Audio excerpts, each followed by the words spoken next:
guys, I'm Arian Gonzalez, the proactive developer, and I'm here to share my ideas on how I did my free code camps voting app challenge. And so you guys will have ideas how to start it. And this is the free code camps website, and the user stories that we have to accomplish are listed here.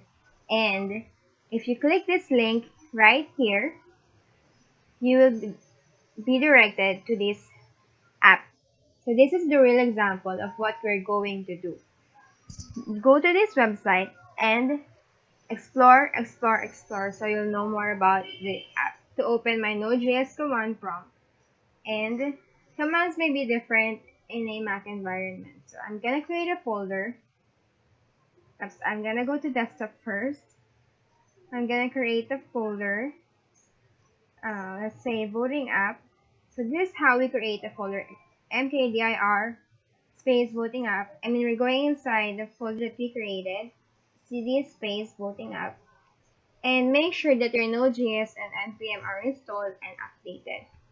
So I'm going to initialize my Node.js app and init.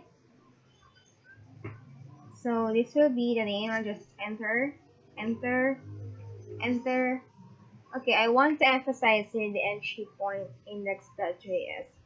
If you're just gonna enter this, make sure that the file for your server or for your backend or for your Node.js is named as index.js. If you want to change it, enter the file name that you want. As for my case, I'm gonna use a server.js and enter. I'm gonna put my name, put your own name, and I'll just, yes, it's really okay. I'm going to use a Atom code editor. I'll just open the folder that I created. Let's go to voting app.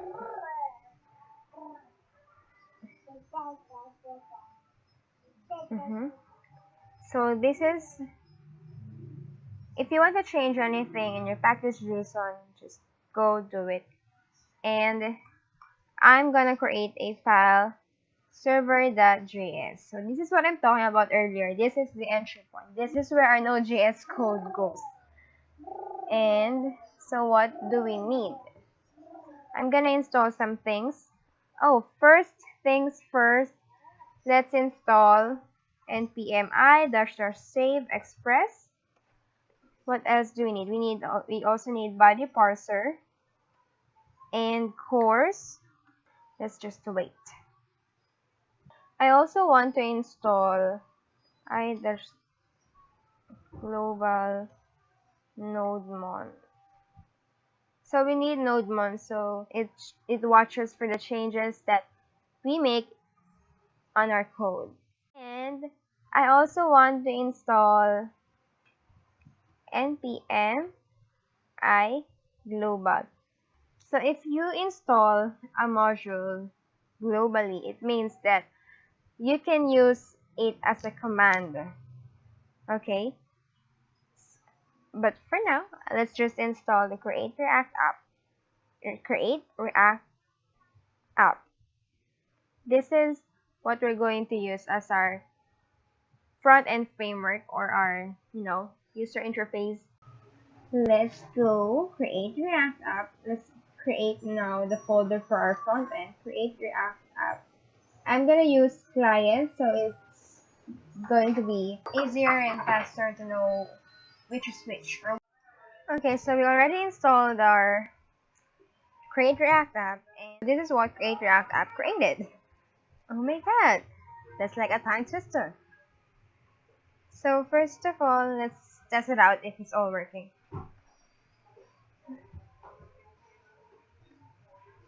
Let's go install Express.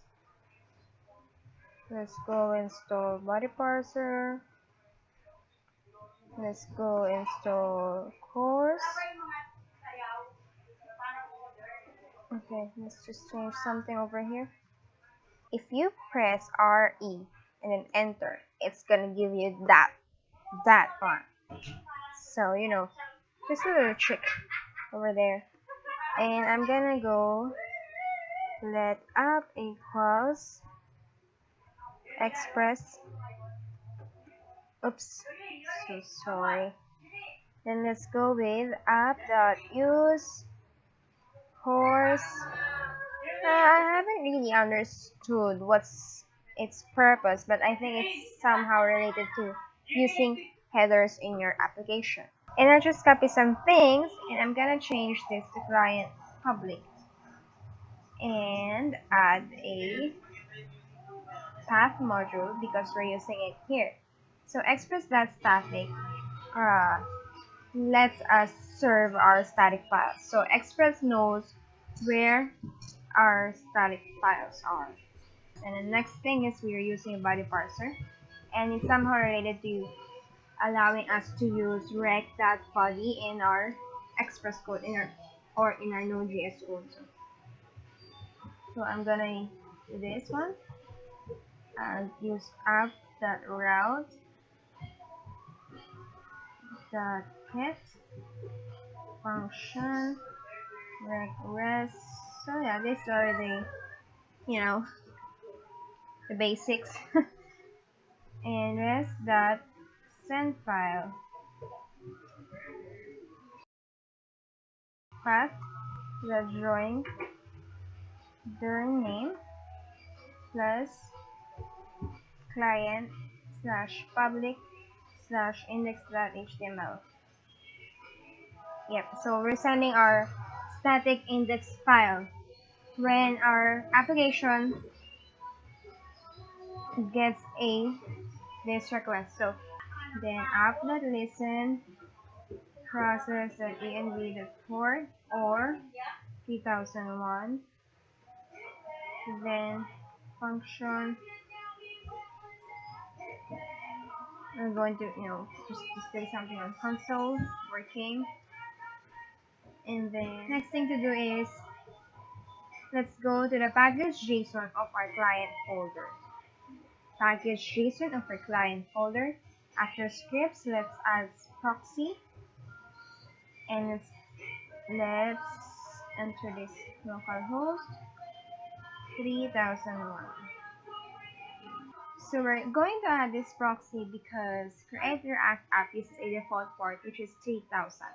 And if it can't process the request, it's gonna pass it to this proxy URL which uses the port 3001, which is our Express or our Node.js code. So let's try it out. Okay, I'm gonna open my Git bash. Then cd desktop. Let's go to voting-app. Okay, so I'm here now in my client folder. I'm gonna enter the command npm start to start my front end. Oops.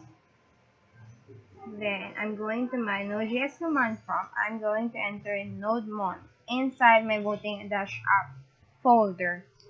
Let's see if it works. Let's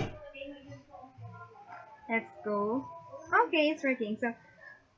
So guys, that's it for the first part of the Voting App Challenge tutorial, and I want to thank you for watching this video, and I'm hoping that you learned something from this one and it's able to help you.